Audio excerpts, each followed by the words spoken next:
तर राजभवनाच्या इकडची थेट दृश्य जी आहे ते आपण या ठिकाणी पाहत आहे। एकनाथ शिंदे यांनी मुख्यमंत्रीपदाचा राजीनामा दिलेला आहे आणि 14वी विधानसभा ही विसर्जित झाली आहे। त्यांच्यासोबत देवेंद्र फडणवीस सुद्धा आपण या दृश्यांमध्ये पाहत आहे, अजित पवार सुद्धा। खेळीमेळीचा संवाद देखील होतोय। एकनाथ शिंदे, अजित पवार आणि देवेंद्र फडणवीस यांच्यामध्ये आता औपचारिकता पार पडलेली आहे। एकनाथ शिंदे यांनी मुख्यमंत्री पदाचा राजीनामा देण्याची राज्यपालांकडे हा राजीनामा सुपूर्द केलेला आहे।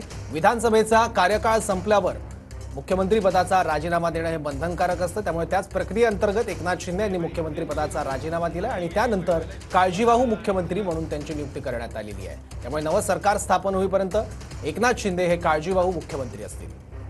सत्ता स्थापनेच्या हालचालींना आता अधिक वेग जो आहे तो येणार आहे, कारण मुख्यमंत्री म्हणून देवेंद्र फडणवीस यांच्या नावावर दिल्लीमध्ये शिक्कामोर्तब झाल्याची सूत्रांची माहिती आहे आणि त्यासोबतच त्यांच्यासोबत 20 आमदार हे शपथ घेतील अशी देखील माहिती मिळतेय।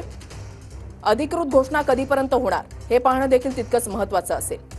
मुख्यमंत्री पदाबाबत तिन्ही पक्षाचे नेते बसून चर्चा करतील आणि निर्णय घेतील अशी माहिती निकाल लागला त्या दिवसापासूनच महायुतीमधल्या नेत्यांकडून दिली जाते, मग ते देवेंद्र फडणवीस असोत, अजित पवार असो किंवा एकनाथ शिंदे असो। आज 26 नोव्हेंबर 14वी विधानसभा विसर्जित झालेली आहे आणि औपचारिकता एकनाथ शिंदे यांच्याकडून पूर्ण करण्यात आली आहे। मुख्यमंत्री पदाचा राजीनामा त्यांच्याकडून देण्यात आलेला आहे। आता सत्ता स्थापनेच्या हालचालींना खऱ्या अर्थानं वेग आलाय आणि थोड्याच वेळात सह्याद्री अतिथीगृहावर पत्रकार परिषदेचं देखील आयोजन करण्यात आलंय। तिन्ही महत्त्वाचे नेते माध्यमांशी संवाद साधणार आहेत। तर थोड्याच वेळात सह्याद्री अतिथीगृहावर महत्त्वाची बैठक जी आहे ती पार पडणार आहे आणि या बैठकीमध्ये नेमकं काय होतं हे पाहणं देखील तितकंच महत्त्वाचं असेल। या 3 नेत्यांमध्ये ही बैठक होणार आहे की आणखीन काही नेते जे आहेत ते उपस्थित असतील या बैठकीसाठी हे पाहणं देखील तितकंच महत्त्वाचं असेल। तर आता एकनाथ शिंदे यांचा ताफा जो आहे तो राजभवनावरून निघतोय, ही थेट दृश्य जी आहे ते आपण या ठिकाणी पाहत आहे। देवेंद्र फडणवीस सुद्धा त्यांच्या मागे, त्याच्यानंतर हा संपूर्ण ताफा जो आहे तो राजभवनावरून निघालेला आहे। राजभवनातून राजकीय घडामोडींचे प्रत्येक अपडेट्स आपण TV9 मराठीवर पाहत आहे। सह्याद्री अतिथीगृहाच्या दिशेने हे तिन्ही महत्त्वाचे नेते जात आहेत, त्यानंतर बैठक होईल, कदाचित चर्चा देखील होण्याची शक्यता आहे। आता नवीन सरकारच्या स्थापनेसाठीच्या हालचाली देखील वेगाने सुरू होतील।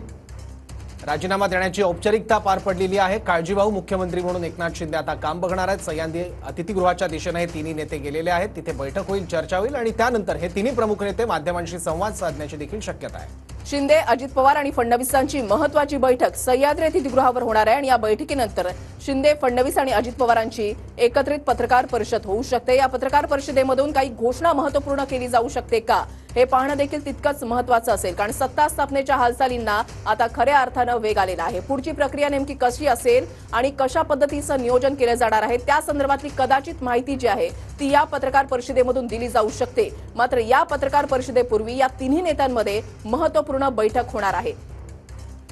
राजभवनातल्या या सगळ्या घडामोडी आणि त्यांचे अपडेट्स आपण बघतोय। काही वेळापूर्वी राजभवनाच्या बाहेर राज्यपालांची भेट घेतल्यानंतर त्यांच्याकडे राजीनामा सुपूर्द केल्यानंतर एकनाथ शिंदे, देवेंद्र फडणवीस आणि अजित पवारांमध्ये संवाद देखील झालेला आहे। अनौपचारिक संवाद करताना तिघे नेते दिसलेत। त्यानंतर आता सह्याद्री अतिथीगृहाच्या दिशेने हे तिन्ही नेते गेले असू शकतात।